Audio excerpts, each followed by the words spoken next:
We're going to talk about things that nobody else will. Success leaves clues. And if you're going to make the same mistakes you made when you were a teenager, then you if you want to get good at something, you've got to sharpen your sword. We're going to smash this.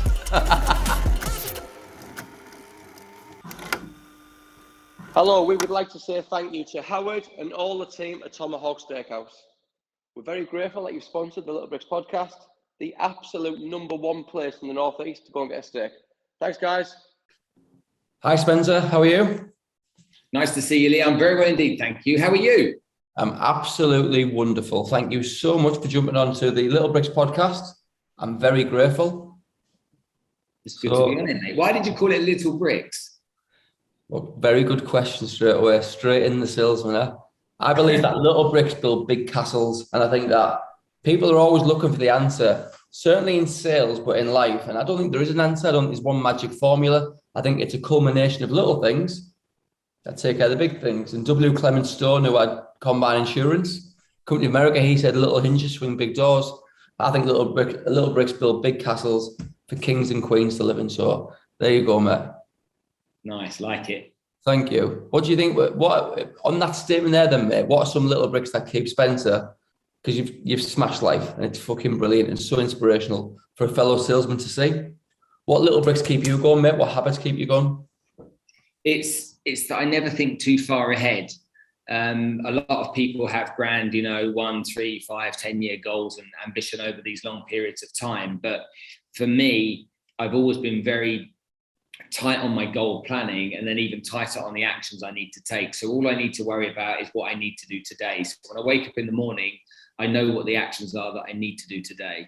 And that's my one step. And as long as I do that every day, then I'll get to my goal. And so I don't keep thinking about that. It's almost like, if you buy a Bitcoin, there's no point you keep going and opening up the account. Stop looking at it, leave it alone, look at it in the future. Don't worry about it right now. And like with my success, it's always been based upon my outcomes, what are the actions I need to take, and then broken down into daily activities. It's overwhelming. If you've got to make 100 phone calls, it can be overwhelming. If you've got to send 200 emails, it can be overwhelming. But if I've got to phone 5 people up today, well, that's nothing, is it? I can do that in an hour. So it's keeping that very short, very narrow. Yeah, I love it. Are you very goal, and have you been throughout your career very goal orientated? The important. I think that I'm highly competitive, so I would have my goals, but winning for me was so important. So in a sales environment, competing with hundreds of salespeople, for me the only thing was winning. There was no points for second place in my mind, and so I would always give myself an outrageous goal to achieve, knowing that if I achieved that, I would probably win. But when I had people that I was close with, and I always like being the underdog, I'm the guy that I like to have someone in front of me. It's almost like the 1500 meters in the Olympics 20 years ago, the guy sitting just behind the guy at the front, he knows exactly what's going on. He knows what he's got to do. And the guy in front is looking over his shoulder, waiting for him to go. So I like being that person that's just behind. And then at the end, down the last 100 meters, I bomb it and overtake. And so that's the place I'm most comfortable. Yeah, I love that. When you were selling, what was more important, winning and the competition, or the money? Never the money. I've never been interested in money. I agree.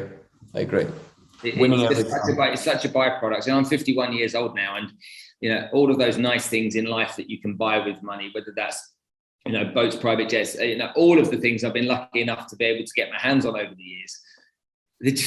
It's just so irrelevant. They're just so unimportant. I've just been in the UK for 10 days and I've been with my daughters, and I saw my dad for the first time in a couple of years.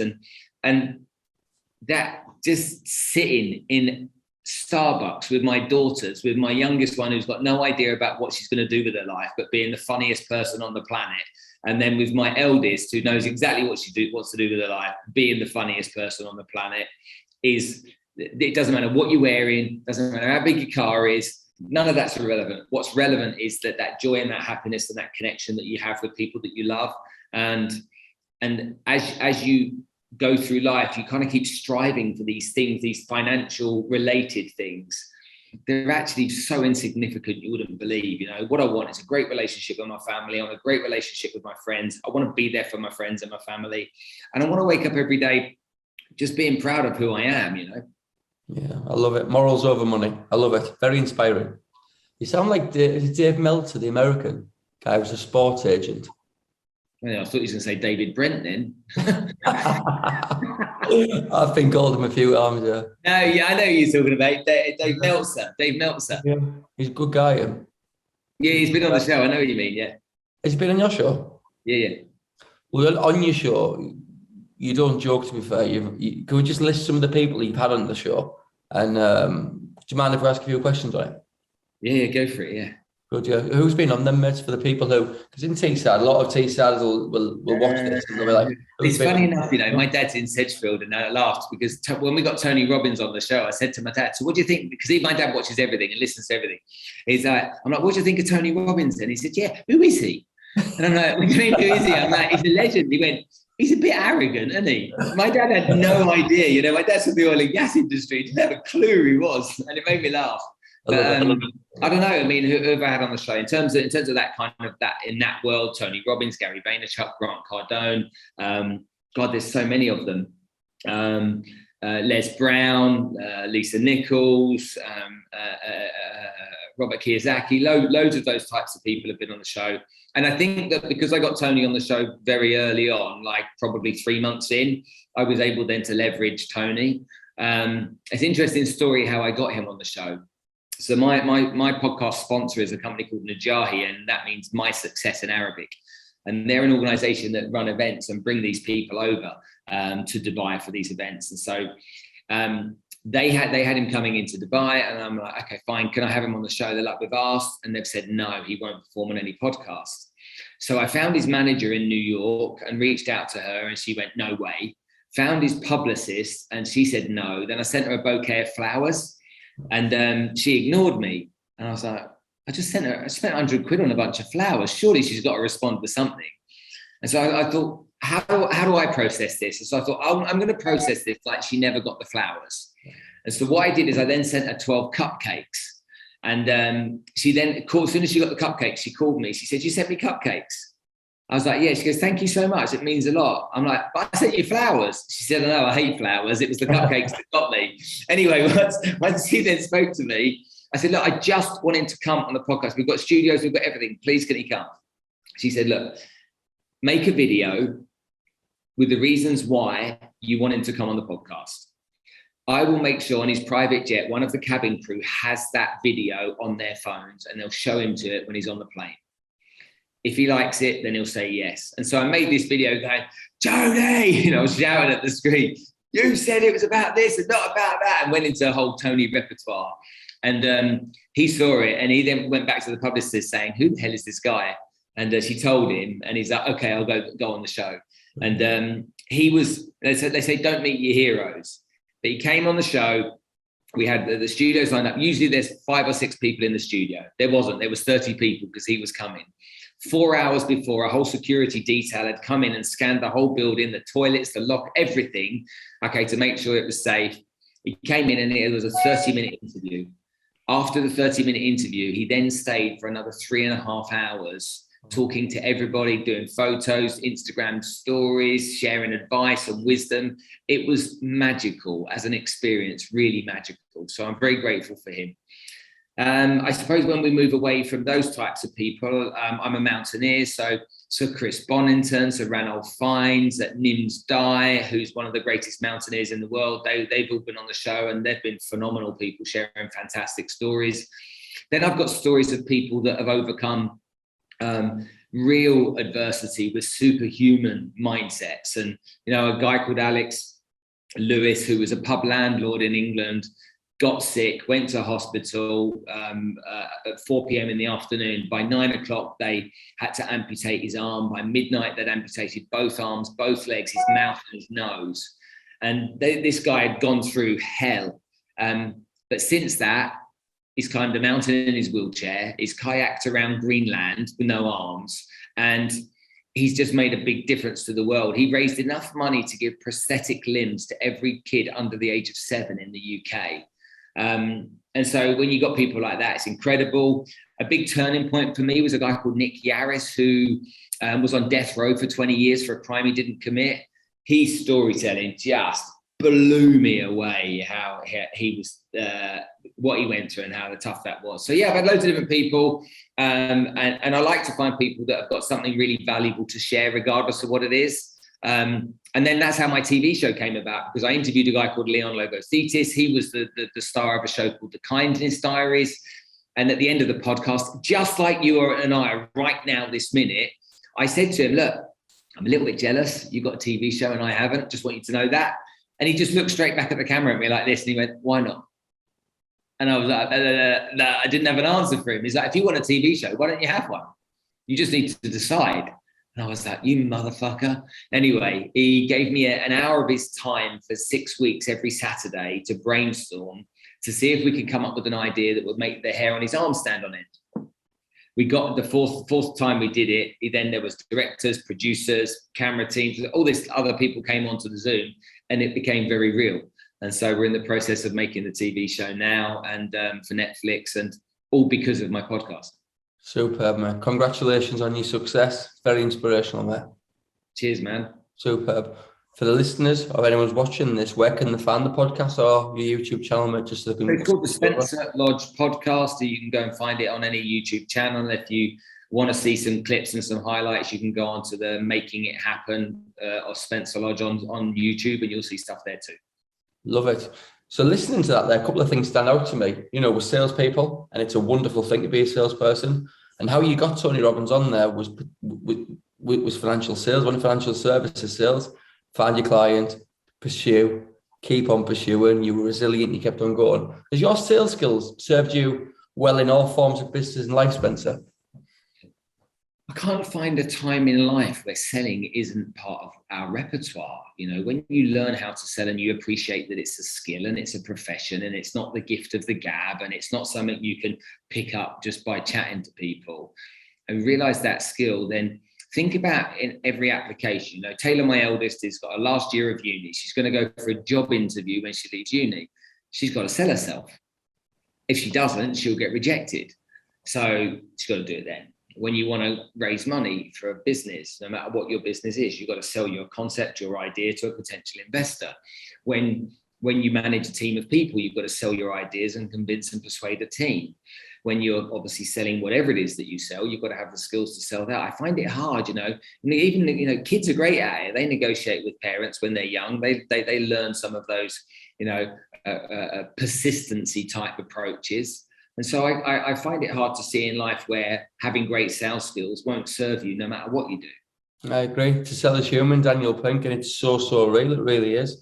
Yeah. I think one thing that stood out for me then, I heard you say this, I think it was on the Brad Lee podcast, which was a wonderful podcast. You and him was really high level, and it was excellent to see.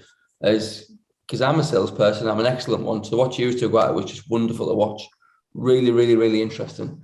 And you said something very interesting to me, and I can relate to what you said about Tony Robbins there.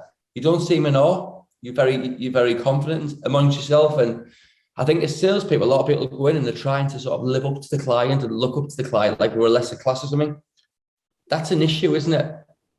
Big issue, massive issue. It's kind of like someone's got a job title, like, I don't know, CEO, managing director, CFO, whatever it is. And it's intimidating for some people, thinking that person is more worthy and what you're trying to sell, you need them to buy. And I think that, you know, this is something that we all have to learn. But, you know, my mum taught me when I was a kid, she said, look, every morning, even the Queen gets up and has a poo. So just imagine her sat on the toilet reading the newspaper. And he did, you know, brought me into an understanding that everyone's just a human being. You know, at the end of the day, we've got our challenges in life. Some may have more money, some may have a better title, but we're all people. And if you really believe in what you sell, and if you sell something that is actually going to make a positive difference to somebody or to somebody's business, then you're going in to help somebody. You're going in to solve a problem. You're going in there with a solution potentially that could save them money, could save them time, a solution that could make their life easier, a solution that could protect them in some way. And so why have fear around that regardless of the job title? You know, to me, it doesn't matter. If you're selling something you don't believe in, that's where I think it becomes tougher. You know, if you're trying to sell something, you just don't believe in it, then you're just trying to, you know, flog a dead horse. And as far as I'm concerned, you're not a salesperson. You're just someone that's trying to make a bit of cash. And invariably that will end up being painful for you because you'll have to do more prospecting than you'll have to do closing. So totally agree with you. Totally agree with you. And on prospecting then, again, you know, we built our full business at Bespoke on referrals. We're very, very good at it. And I've seen something about yourself that I think you went out and made your first sale over 2 appointments. And your old manager looked you out in the building and said, I think it took you 2 days to get the sale. How important are referrals to salespeople? It was in Bangkok. And what happened was I had this lead. I forget. I know the guy's name, Dermot O'Leary. His name was. He was an Irish guy, and he worked for a company called Crown Cork and Seal. And so Bangkok's a big, crazy office, really, a big, crazy city, loads of congestion. And this meeting was like an hour and a half away. And I drove down to the meeting, met the guy who was brilliant. It was exactly what I wanted in terms of the prospect. We did the whole process.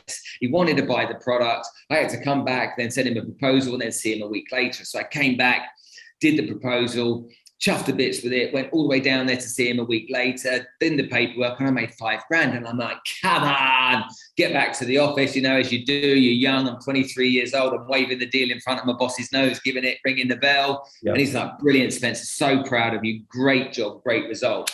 And then he walked me out we were on, I don't know, the 11th or 12th floor. And he walked me outside to this terrace on the building. And he said, what can you see in front of you? And I'm like, towers.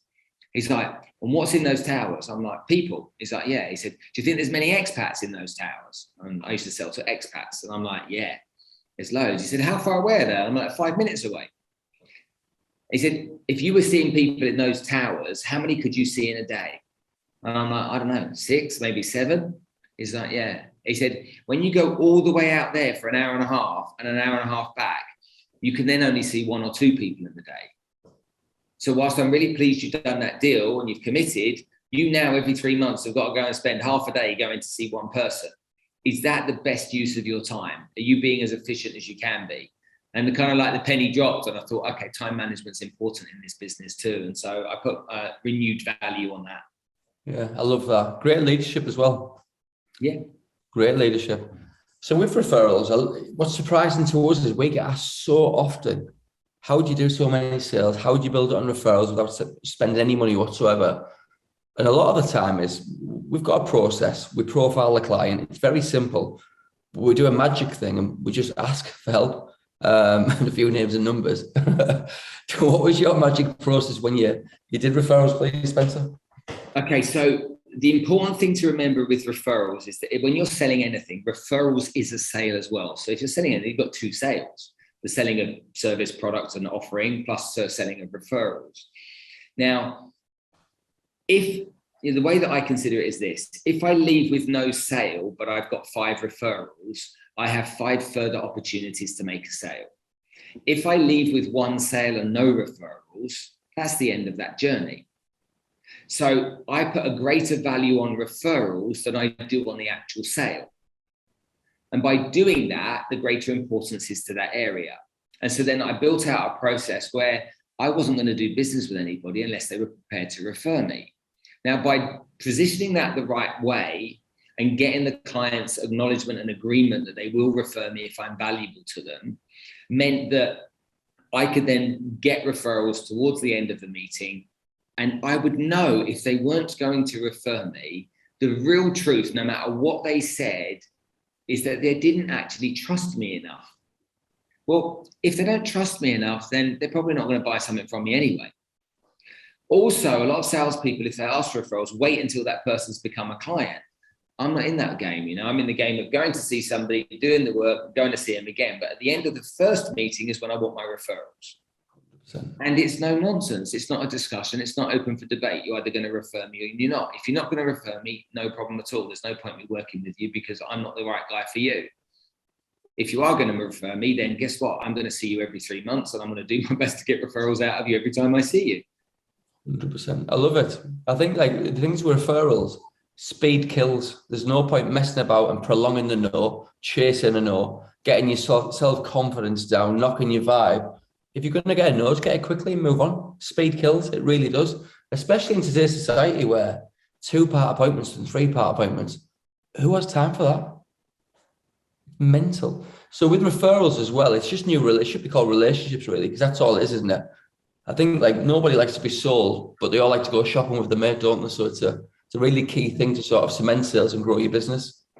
Also, calling those referrals. You call 5 referrals every morning. It's a joy. Call 50 cold names and numbers every day. It's penance, isn't it?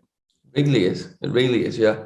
So with the referrals part, was signposting sort of the structure of the meeting and just getting that black and white conversation out of the way, which I think a lot of people are a little bit scared of, aren't they? We're okay asking for bank details, nick a size, how much money have you got in the bank?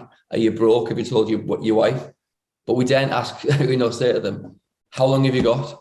Are you going to go with me if I get you the right option? I don't want to waste your time, etc. How important were you? I imagine speaking to you, that you're quite straightforward and just said, look, how do you signpost your meetings, please, Spencer?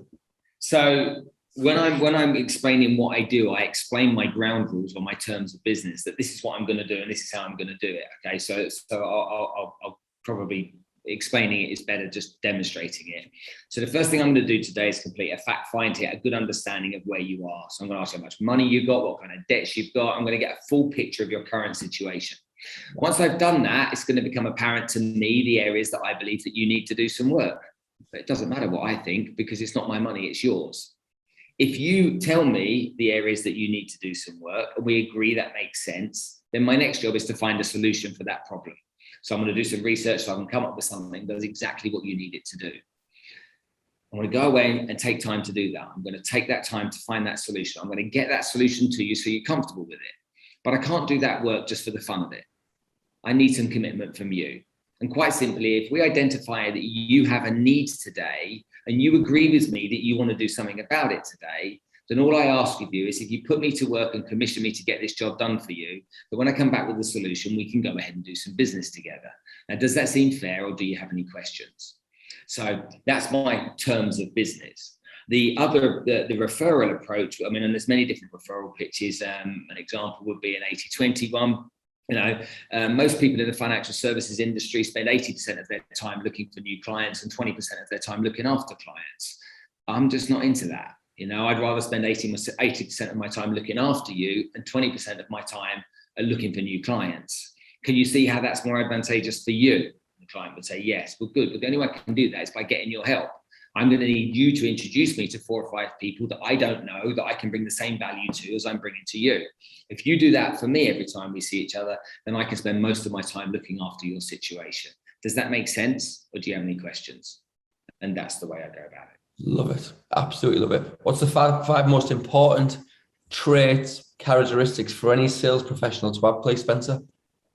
Discipline is absolutely, you don't need to be an extrovert. You don't need to be gregarious or chatty. Some great salespeople are real introverts, but it's having a system, a process, like I have, it doesn't work for everybody, but I have a process. I could see 4 appointments a day. That's 10, 12, 2, 4. That's when I do appointments 5 days a week. That's 20 meetings a week. So there's my breakdown of my time scheduling. I know a meeting is 90 minutes and I've got half an hour to get on to the next one. So having a system, having a process, sticking to it, having faith in it, okay, is really important. Being a master of the craft of sales, always learning, always investing in your skill set. Just like a doctor, a lawyer, a pilot would continue to retrain. Making sure you respect the fact that selling is an important job.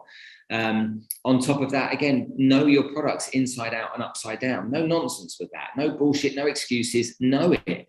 You've got no excuse not to know it, because the more you know about the products, the more you can think about solutions for people before you've even got to go down that road.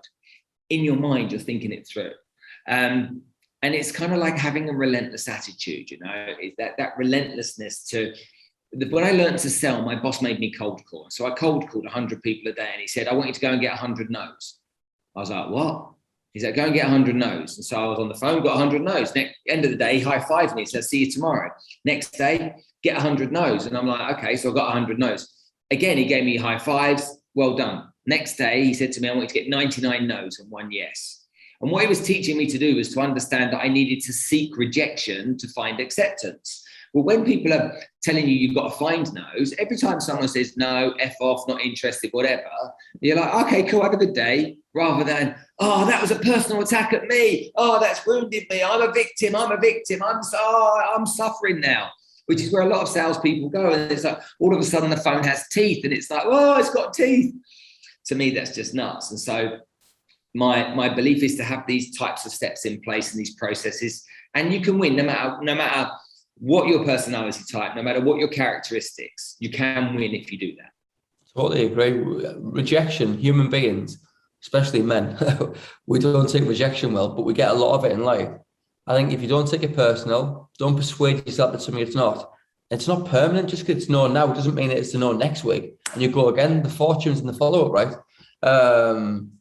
So how important your energy is just bouncing through everything you do on social, which we'll discuss in a moment, and just speaking to you. You've got such a high level of energy and it's so enthusiastic, even though you've achieved a lot in your career, right? How important is energy and enthusiasm and the right attitude in sales and life? Well, think about not having energy. You think about the alternative, it's just like, it's miserable, isn't it? It's like people say, I'm a realist, and I'm like, well, you're a cynic, but then you think about what an optimist is. And if you're anything other than an optimist, it's really dark. So you have to be. And I think that you've got to have energy for life. If you're enthusiastic, it will shine through. If you're passionate, it will shine through. If you care about what you do, it will shine through. Now, I'm talking to somebody from a fellow industry and from the same industry. And for me, this is something I care about. I care about people not messing up their personal finances. I care about people protecting their families. And so how can you not be enthusiastic about something you care about? And so for me, it comes through. And whenever you care, I don't care about horse racing. So we were having a podcast on horse racing. I'd struggle to be excited and motivated. I promise you that. Yeah, I get you. Do you believe in law of attraction, manifestation? Not for you. I just think it's a load of nonsense. Right. I think that book, The Secret's a load of old tosh. It's like all of those things are great, but nothing happens without action. You can think and pray and hope and wish for the shit out of everything, but nothing happens without action. You can't manifest money to come to you. You can't manifest success. You can visualize where you want to be. You can visualize it and you can keep thinking about it like somebody wanting to take a penalty and knowing where they're going to put that ball in the back of the net. You can visualize it, but you still have to then create a plan to get there. And that plan requires a massive amount of action. So as far as I'm concerned, I always expect the worst and then I'm never disappointed. Yeah, I think the final part of the word attraction is, I do believe in manifestation, and it makes me, if nothing else, it makes me feel better about myself. But I respect everyone's opinion, no problem whatsoever. But the final part of the word attraction is action. Bit of a giveaway, isn't it? Nothing happens without action. Nothing happens at all. You mentioned mentoring earlier, and you've mentioned a couple of people who've trained you, including your mum give you some great advice, your dad did. Remember your dad telling you to open, was it under the bonnet of a car, and the engine was he told me that. So how important is mentoring and getting the right training and support, Spencer? It makes me laugh, how people try and make it in the world without getting training. I think different training works for different people. I think the best training you can get is anyone in business, if they want to be successful and they don't have the tools, the skills, or the answers, needs a mentor. And I'm not into coaches. Okay, there's a shit ton of coaches out there. It's exploded the whole coaching world. Yeah. If you want to learn to ride a horse, for Christ's sake, learn from someone that knows how to ride a horse. If you want to make £1 million, for Christ's sake, talk to someone to teach you who's made £1 million. Someone who's never built a business, ever been successful, that's teaching you how to build your business. It's just like, what a load of old nonsense. So it's really important in my mind to find the right people to teach you, take those lessons seriously, pay them really good money as well, because it will only help your business grow. But also make sure it's always accountable. If there's no accountability, then what's the point? I totally get you. I think it's a really challenging one though, because in the UK at the minute, I'm not sure if it's the same in Dubai because I don't live there. It's a new industry, and when new industry comes, you get bluffers and chances and people who've actually failed within our industry are now giving advice out in coaching sessions about how to run your social media and make sales. I'm thinking, what did you do? And you're still young enough to do it. So why the fuck aren't you doing it now if there's so much money involved? How do you see through the bullshit there? How do people, because that's putting people off investing in themselves, isn't it? Well, Well, same, all you've got to do is make sure that you ask the right questions. It's the same as choosing a financial advisor. If you don't ask questions and you deal with someone that's not qualified, then all for you. You've got to ask the right questions. And so, when you get somebody to help you, make sure they've walked in your shoes. That's what I would say. Make sure, and don't let them tell you. Let them show you. If they can't show you, then they're full of shit, aren't they? Yeah. Are you quite forthright when you go into a business deal? Do you demand to see certain things? Are you quite just real clarity about what your expectations are? Yeah, I don't have ambiguity. I don't like grey areas because I don't have the greatest short-term memory, so I need everything black and white. It doesn't mean I'm not holding my cards close to my chest, but I need to know where I am with everybody, and that's why I've never been fearful of asking for business. Have I done enough now to get paperwork completed? What else do you need before we get going? I want to know, are we going to do some business together today? That kind of stuff. I want to know, because I want to know if there's going to be any nonsense that comes out. Totally love it, yeah. So, you know what? I asked you a question earlier on about sales. We've ended up here 35 minutes just blasting out, and it's been a wonderful experience for me. Thank you. I'm very grateful. Can you tell us a little bit about your journey then, about how you ended up in Dubai and what you're actually doing now, please, Spencer? So, my journey, I'm a kid that left school with 1 O-level. I don't even know that. That happened. That must have been a typo on the reports or something. I was the kid that stared out the window. I didn't have a great time at school. Got into sales, worked in office equipment sales in London, and was a kid, didn't know anything else. But I enjoyed. I went into an office one day for an interview in this office equipment company, and there was a sales board, and there were people earning £20,000 a month. Now this is back in 1989, and I'm like, what? Is that £20,000 or is that something else? And they're like, no, that's 20 grand a month. And I'm like, how do people earn that kind of money? And so that really attracted me. And then once I got into the industry, I could see how competitive it was. But I was doing well in that industry. Went for a job interview. Went to a recruitment consultancy one day, and I said to him, I want to earn more money. How do I earn more money?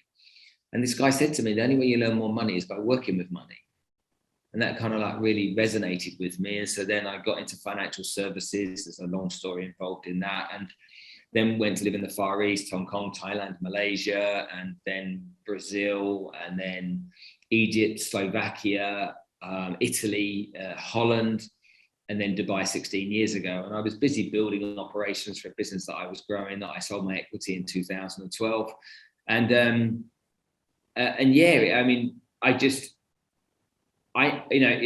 financial services sales, a lot of it is fear-based selling. Yeah.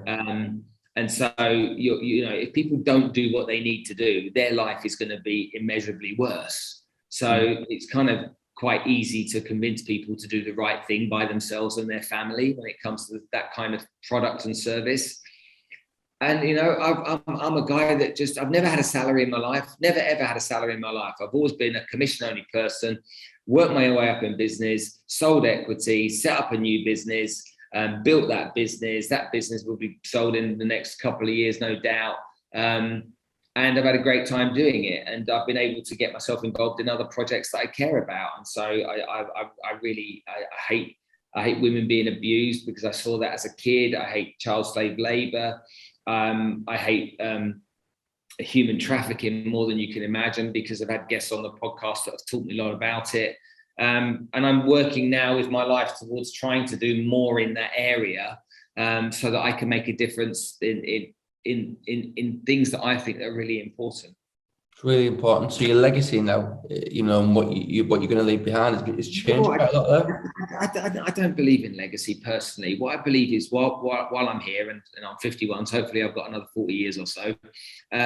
While I'm here, I want to make a difference so that it feels good to make a difference. I don't care who says Spencer's a good guy, a bad guy, Spencer. I don't care about that. I want to use my hands. I want to use my contacts. I want to use my knowledge and experience. I want to reach people so that I can help improve bad situations that bother me.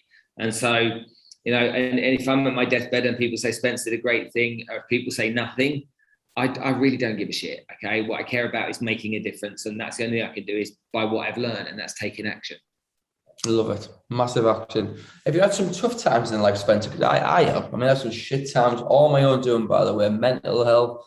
I turned to the drugs. I was a dickhead. Have you had tough times yourself? Yeah, I got really obnoxious and arrogant when I was younger because I did so well. You know, I was financially very successful when I was young. I went through a tough time, sold my equity, went on gardening leave. The worst decision I ever made. I did a year's gardening leave. And when I signed to agree to do that, I thought that was a good idea. And me not working is dangerous. So I had a month of traveling around the world, visiting friends, catching up with people and family and stuff. And after that month, it was like, what do I do? And I went into a very dark hole and was close to taking my own life. I remember that happening. I was in the Priory for a week having treatment so that they could help me understand the impact it would have on my kids. And I came through it. And I trivialize it because it's just part of a journey, and there's been so many more highs than there have been lows, and people that have been in many, many worse situations than me. And so there's a dose of reality considering the stuff I've been learning about the last few years. But yeah, I've had some dark times. I've questioned stuff. I've questioned myself. I probably have evolved from the person I was, which was 100 mile an hour, going for gold type of attitude, to somebody that just doesn't matter anymore. It comes back to the whole things with cars and boats and all that shit. My car's 8 years old and my wife's like, can you get a new car? I'm like, why? I'm like, why would I get a new car? She's like, Spence, it's 8 years old. I'm like, so what? I reckon it's got another 10 years in it. She's like, Spence, you can't have that car. And it's just like, those things just aren't important anymore. And going through the experiences I have taught me to understand that. So yeah, I've had challenges, but you could easily make a video and make it very somber with some somber music. But trust me, there's people that have lived in lives that are a billion times worse than I've ever been through. A lot of humility there, mate. I think a lot of people will find inspiration of somebody who's done as well as you have in life, and still been so open there. So it's really good of you.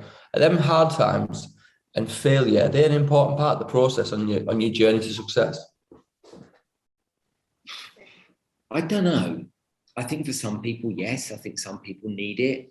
I don't think everybody needs it. It's like saying, are people that had nothing when they started more successful than people that started with something? I don't believe that. If you came from a middle class family or a working class family, if a parent died, all that, I went bankrupt and then I was successful. I don't believe that. I believe that you can create your story and your journey no matter where you start from. And it can be what you want it to be if you're conscious enough about that. Yeah, I get you. I totally get you. Yeah. Why would, a bit of a curveball this one, why would somebody, I've got a lot of friends, I'm thinking about one friend in particular, a good friend of mine who's a roofer in Middlesbrough, wonderful guy, brilliant dad. Why would somebody invest in getting better social media, because yours is electric, really good, and getting really better sales skills, whether it's just making phone calls and stuff across any trade? Why would they invest in it? Yeah, why would they invest in themselves? I'm on about investment within time, education, reading books, just in themselves to improve the business. Why and how? Oh, well, I'm 51 years old and I got on social media about 7 years ago, and I've never had to look for a client. Well, I did at the beginning, but I've not had to look for a client in years. That's what social media does. You build a personal brand. It takes time, but when you do and you've created enough value, then people knock on your door. And that's just a really nice way of being in business, isn't it? Knowing that people come to you, because when they come to you, they've already decided that you're the person. You're not going to sell anything. They've already made the decision.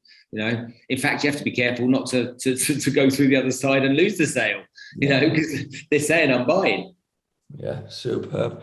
Have you got a strategy for social media? Because it can be a really, what do you do? What strategy do you do? Are you doing it too much? You're annoying people. What's your process or thoughts on social? What people forget is they think every time they post something that their whole audience sees it. And the reality is they don't. Only a fraction of your audience sees it. So if you post 10 posts a day, your audience doesn't see 10 posts. They might see 2. If you post 10 posts a week, they might see 2. So it's important to understand that, like we're really aware of that. It's also important to understand which channels work for you. There's no limit on the amount of content you can add, as long as it isn't me, I'm the dog's dinner, you should look at me, I'm great. Okay, you should focus on the outcome for the person that's consuming that content. What do they get out of it? What's the value to them? You know, and I was on the bones of my arse and I went and made it. You can make it too. It's like people are sick of that. Give me something tangible. Give me something valuable. All right. I might not be interested in life insurance right now, Lee, but you know what? When I come to thinking about life insurance, I need to make sure Lee's in my head. And so that's the person I call. And that's where you want to get to it with it. So, and some people think their product or their industry is quite boring, but to the rest of the world that doesn't understand it, it's not. You know, to the rest of the world doesn't understand it, they want to learn about it. You know, there's people right now this minute Googling life insurance Middlesbrough. Right this minute, there's people Googling that thinking, where the bloody hell do I get life insurance from? Because they don't know Lee. Yeah. So that's the same with the roofer. That's the same with the dentist, the doctor, whatever it may be. Too right, yeah. Be a celebrity in your workspace. You've got to be really consistent. It's free. Fuck me, it's free to do. It's unbelievable. It's like a gift from the gods. What are we doing in Dubai right now then, Spencer? What are we doing in life at the moment and business interests? So we have, God, there's so many things. So we're busy making the TV show. So that's being filmed at the moment. So that's taken up a lot of time. We have got the various businesses that we run. So I have meetings constantly about that kind of stuff. We have new products that come on board that we have to look at. So we do some work around that. I do coaching as well, or mentoring with some people that are in your industry. And so I have a few clients that I do that with. And then obviously I have my podcast as well, which I film regularly. So yeah, a whole bunch of different stuff. It's not one thing. The business outcome that we're working towards is selling the business. We're at about 100 million. We're going to be 150 before we sell it. So all of the structure around that. And that'll be getting rid of those businesses. And then hopefully once Netflix take that TV show, then I'll be straight into production for the second series as well. So love it. And you've done really well in life. You're on about sales there for over 100 million. No plans to slow down, keep on going? Slow down. I don't play golf. My stepfather plays golf. He retired at 65. He lives in Cyprus with my mum. They have a lovely life. He plays golf 3 times a week. He's drunk most of the week as well, and he's very happy. That to me would probably give me the early stages of dementia. I need to be challenged. I need to have something to work towards, and until such times that my body says no, then or my energy levels drop, then that's what I'll do. And I'm 51 years old, and whilst I'm a lot older than a lot of people, there's a load of life in me yet. There we go, my friend. There we go. Where can people follow you on social and find inspiration and hints and tips and just get to know you a bit better? You can go to spencer.lodge. That's an easy place to go. Find me on Instagram. You can go to Make It Happen, Spencer Lodge on YouTube and see videos there. Loads of content there. You can go follow me on the Spencer Lodge podcast. Or you can go find me on LinkedIn at Spencer Lodge. I produce content every day in all of those places. I ask nothing of anybody, just to listen and learn. That's all. Yes, you do, brother. Listen, I'm so grateful for you coming on. You're a good guy as well. You're a good fella. You're from Middlesbrough. You can't be bad. My dad's in Sedgefield. What have you got? Hartlepool and Darlington in between or something? Hartlepool's in between. I was actually there last night for an awards ceremony at Sedgefield at Hardwick Hall. So yeah, he's one of us. So effectively, or a smoggy, and smoggies make the best salespeople. So there you go. We're taking over the world. Thanks so much for having me on the show. I really, really appreciate sitting and chatting with you. It's really kind of you. That's it. Thanks for joining the Little Bricks podcast. Spencer Lodge, absolute legend. Thank you so much, mate. God bless. Bye.